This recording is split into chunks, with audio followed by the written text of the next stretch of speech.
Brad and his wife had a newborn baby. Brad tried to be the best father he possibly could. He took care of their daughter when his wife was gone. It was an issue that he was so proud of that child.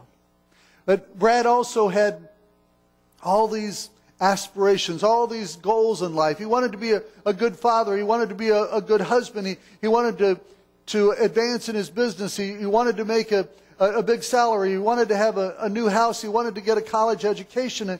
And he wanted to live out his faith well. And Brad had all of these goals that he wanted to do all at the same time. But in some ways, like the rich young ruler, he was one that thought he could do it all.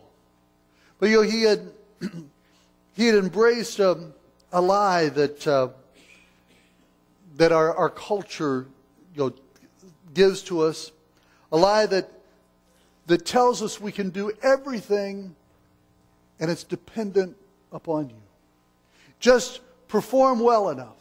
Just do well enough, accomplish enough, then the success in life is sure to come because it's all up to you. Now there's much to be said for a hard work ethic. I wouldn't discourage anyone from working hard and giving it your all. But if we base everything in life upon how we perform, if we think that we can do everything without setting priorities, without making sacrifices, and without giving up one goal to accomplish a greater goal, then I think we're headed down a path in life that's going to lead us to failure. And Brad and his wife, unfortunately, their marriage crumbled. They became disillusioned because they bought into a lie that the world said you can do it all on your own, you can have it all. And what they didn't understand was God's grace. God's grace that was necessary in their relationship with one another. God's grace that was necessary, necessary in relationships with others. God's grace that was necessary in all that they did in life. Recognizing that everything wasn't up to them. They didn't have everything under control, but they needed God's help. Self-reliance is the opposite of grace. Remember one of the definitions of grace. The grace is the unmerited favor of God freely bestowed upon the undeserving. There are those who can so easily be caught in a performance trap in their life, believing that somehow they must earn God's acceptance. They must be good enough. They must do enough. David Seamands was a missionary, a pastor, a pastoral counselor, and in his days before retirement was a seminary professor at Asbury Theological Seminary in Kentucky.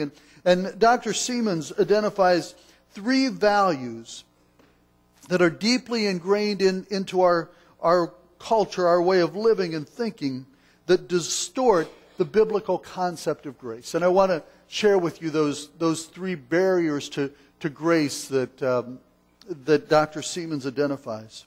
First, he identifies self-reliance as a barrier to God's grace.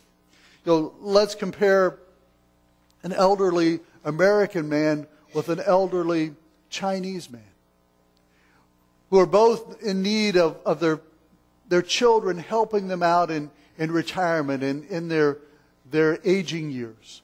Well, if you talk with the Chinese man, he is proud that his children are helping him, and are caring for him in his old age. The American is ashamed and doesn't want anyone to know that his children are helping him out, because he wants to boast of his independence and being able to care for himself. Someone who is self-reliant would much rather get help from a loan from the bank than to take a loan from a relative. He would tend to apologize for bothering his friends rather than asking a friend for help. Self-reliance is quite contrary to grace. For grace is free for the asking. Grace is God reliance and God dependence. We may know the right thing to say about grace, but will we be able to say, I know grace? We may be able to say, I know grace comes by faith and not by what I do.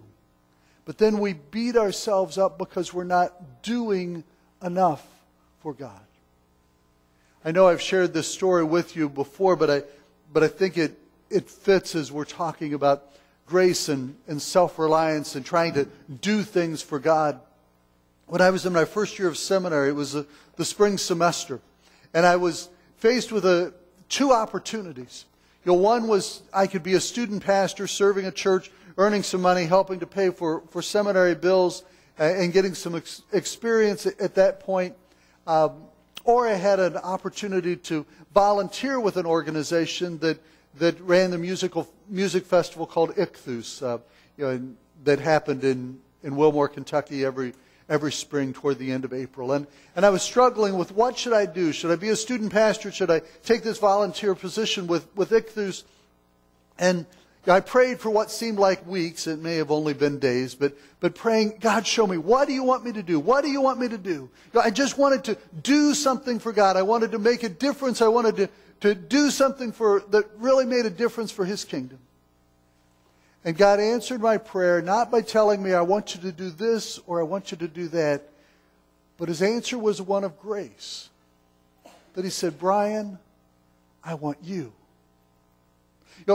It's not that we have to earn God's favor. Philip Yancey tells us in his book that there's nothing that we can do that will cause God to love us more, and there's nothing we can do that will cause God to love us less. But God extends His grace to each and every one of us, and our self-reliance can be a stumbling block to experiencing that grace. A second value in our culture that is a stumbling block to grace is individualism. Individualism in doing our own thing. We are seeing ridiculous extremes in the interpretation of the U.S. Constitution because of individual rights. Chuck Colson has described that what is happening in our country is putting the good of the individual above the good of the masses. And when this happens, it's an indication that a society is being controlled by individualism. Scripture gives attention to the individual, but grace is not lived out alone. None of us are called to be a Lone Ranger Christian. Too many people see religion as one more avenue for self-discovery or self-realization, rather than living in a grace relationship with others. Salvation is a matter of being dependent upon Christ rather than being independent.